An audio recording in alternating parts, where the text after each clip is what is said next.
Ollie, it's the end of that long unbeaten away record, but was it a particularly troubling way to end it? Obviously, when you look at the game after, the 4 goals we concede are all very poor. And when you concede 4 goals and perform like we did, we don't deserve to continue that run. So definitely performance was very below par and not good enough. It was a bold team selection initially. Do you feel it just didn't pay off?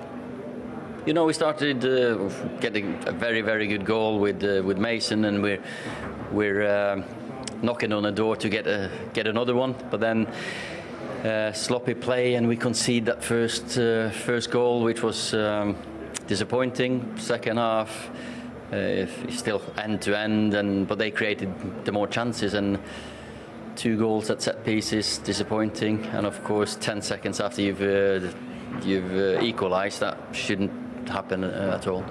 To be honest, you know, we've been having those kind of games for a long time, and we haven't found the problem. We need to find what's the problem to concede goals, easy goals, say stupid goals.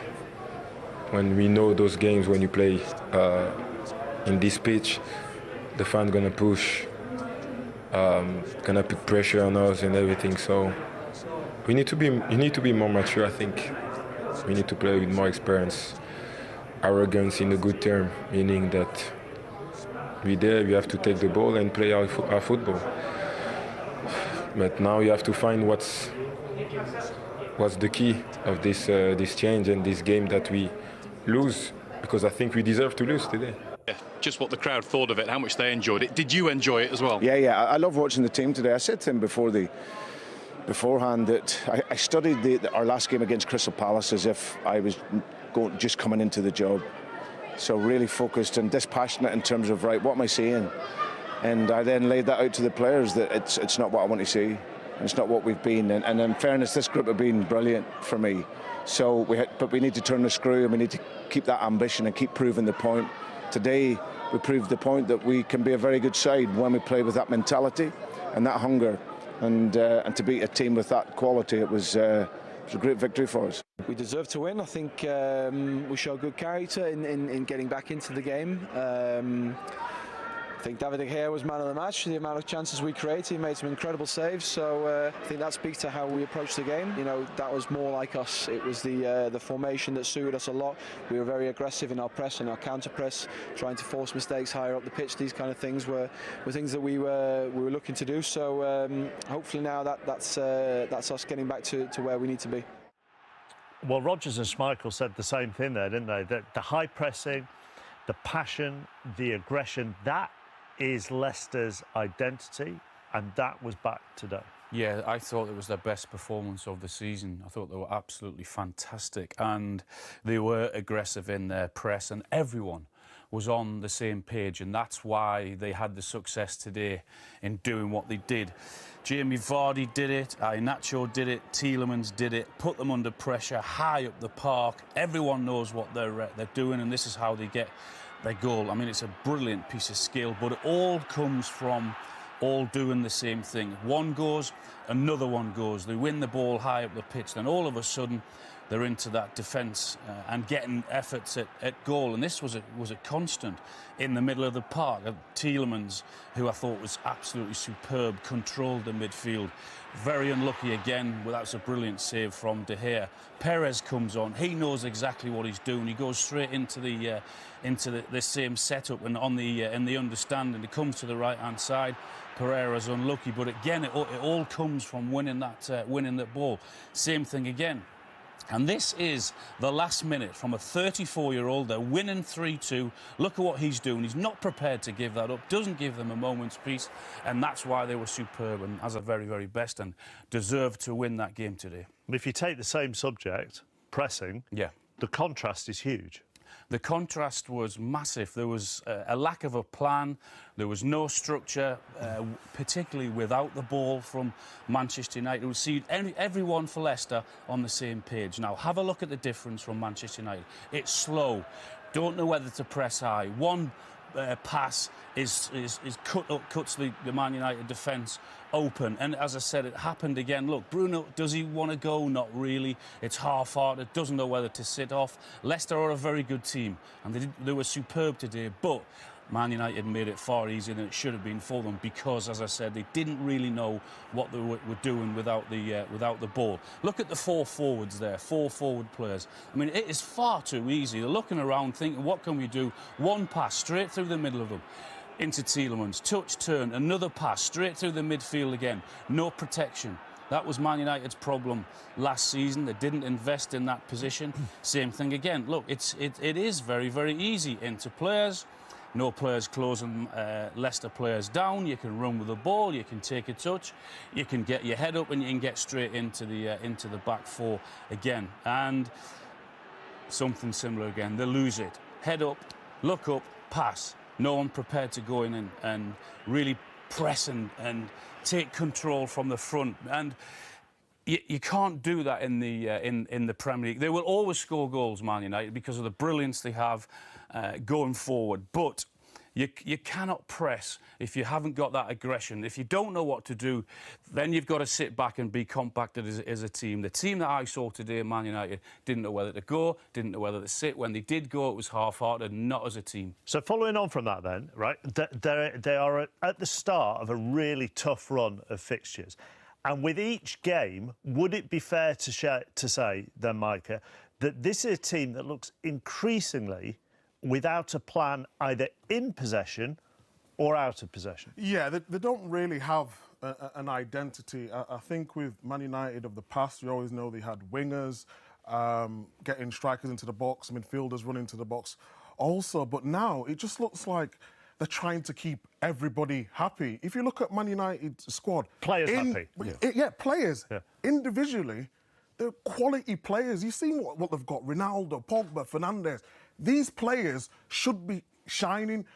Sancho coming, Rashford coming and scored a goal today. Martial scored a goal a couple of weeks. They've got Lingard an array of talent, but they don't know what they're doing with the talent. Now, Ole has to make some harsh decisions now, whether he leaves one of his big guns out, puts one of them to the bench, and just goes back to basics and finds a plan how to get this team playing together.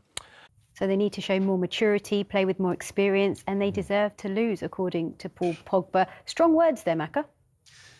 Yeah, to talk about maturity and experience, I mean, the one thing you would say about Manchester United team is it's got that in abundance. I think the fact that they've come, it's the game again, a difficult game away from home after an international break. Some of the players looked as if they're still there. You know, the first goal they equalised was a wonderful goal from Tielemans, and you don't want to take anything away. But it was an awful mistake by Harry Maguire. You don't associate him making mistakes like that. He's arguably, well, last year Manchester United's best player. And then it just rolled from there. Then the second half was poor. Every goal, as the manager said, was a mistake. Once they got the equaliser, they allowed them to go back up the other field and scored 3-2.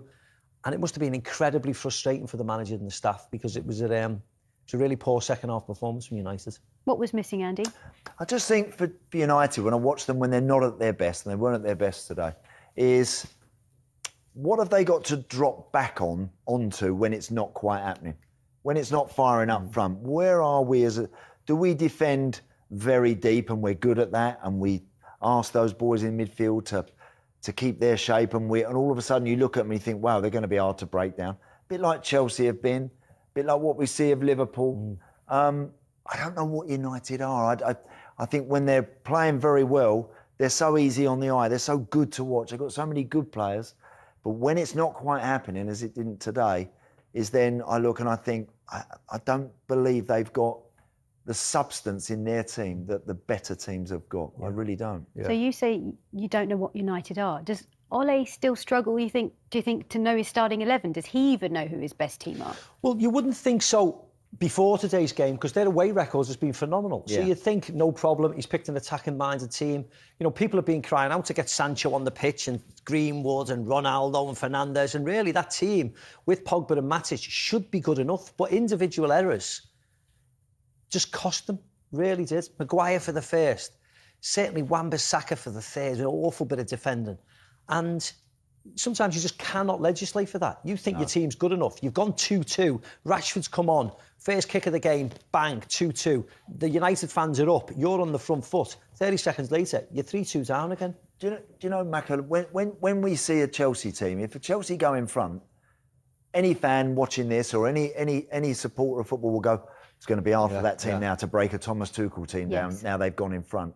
If Jurgen Klopp gets his team in front, it's going to be tough to deny Liverpool now with that front three and the way those boys work. With United, I don't ever quite know what they're never going to score today and keep it at 1-0, are they? They're always going to give up chances. But who do you blame then or put the onus on? Is it the manager? That's the manager. The buck stops with him, I'm afraid. That's his call. He has to... Has he developed that yet, Ollie? I don't think so. I don't think he... Now, look, that takes time, years, and it takes winning things, I think, to develop that confidence probably as a coach to become someone good enough to turn around and start really bossing big players around and telling them exactly what he wants from them. I just think United are a bit like, if we go out there and do what we do, and if we play well, we win the game. But it ain't that easy. I mean, it takes time, years, and it takes winning things, I think, to develop that confidence probably as a coach to become someone good enough to turn around and start really bossing big players around and telling them exactly what he wants from them. I just think United are a bit like, if we go out there and do what we do, and if we play well, we win the game. But it ain't that easy. I mean, their unbeaten run has been phenomenal. So who do you give credit to? Is it the players or the manager? The players. And then as soon as they lose a game, it's the manager's fault. You know, and the thing is, the interesting thing for the neutrals who are watching United is, yes, they've bought Ronaldo and they bought Sancho for a lot of money, certainly Sancho. Throw him into the mix with a Fernandes and a Pogba and a Varane and a Maguire, who has been England captain.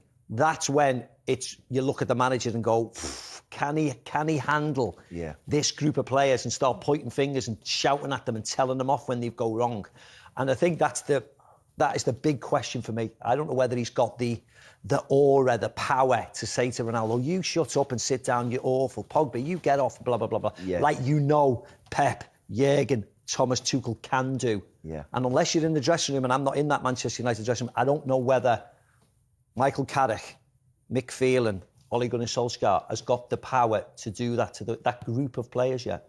Well, you mentioned Rashford coming on, of course, scoring the goal to equalise, and then Jamie Vardy, with a moment of brilliance, took the score to 3-2. So you've just got back to 2-2. So you work at the ball. Now, why is Aaron Wan-Bissaka diving in there? Scott McTominay, that's Jose Perez, not quick, get tight to him. Don't back off and let him back you into the box. And then the two centre-halves drop off Vardy and he smashes it in the back of the net. I mean, that's like amateurish stuff. Yeah, it is, And that was only a minute after. If that was under Rashford 16 scored. level, you'd go crazy at them. These are the best players on the planet. Wan-Bissaka diving in on Castagna when he's a defender is mad. McTominay allowing Jose Perez to run into the penalty area without tackling him is mad. And then Harry Maguire dropping off away from Vardy is mad. You can't legislate for that. But and this is what we say about, this is kind of what United are, Seema. You know, United, they're only, what are they? Only 4 or 5 points off the top spot. So it's not a crisis, but I never feel like they're that far away from a crisis either. You know, I feel like there's one lurking around the corner, and if Ollie's not careful, it's going to start to develop into a problem for him, I think. Yeah, and I mean, we have to look ahead to their fixtures, and they next do week's a cracker, have isn't it? some big games. Yep, that is. I mean, they play Atalanta, obviously, midweek in the Champions League, and then it's Liverpool, Macca. I mean, we know you know all about that fixture. It's, a heated one, but for them to play Liverpool after what Liverpool achieved today, I mean, it's going to be a tough ask. Oh, it's going to be incredibly tough. We know how big that game is anyway. Liverpool, playing well. Manchester United on a defeat. If anything happens in that game, then it will collapse in Old Trafford. Throw in Tottenham away and then Man City as well. Yeah. I mean, there's a lot of problems ahead. They need to win, win and win. Otherwise, there'll be a lot of fans wanting a managerial change, unfortunately. I don't like it, but you can hear the rumblings in the area where I live, up in the northwest. You can hear them chanting away, he doesn't know this, he doesn't know that. And he's an easy person to change, isn't he? Unfortunately, Yeah, because of his reputation. Do you know, there's some really tough games there. There are some really tough ones, and I think if that little spell, that next 5 games. Now, whenever his back's been against the wall, Ollie, he's managed to find results. Yep. And they've gone on good runs, and they've gone, wow, United are there. They are back with him. He has got them. He's going to have to get that again. Isn't that a good game, though? Liverpool at home. It's better than Brentford at home. Yes. You know, Liverpool at home, it speaks for itself. Yeah. You don't have to get up for that. Liverpool No. are going to dominate possession. They can counter-attack. It's perfect for them Yeah. Yeah. to try and get a result.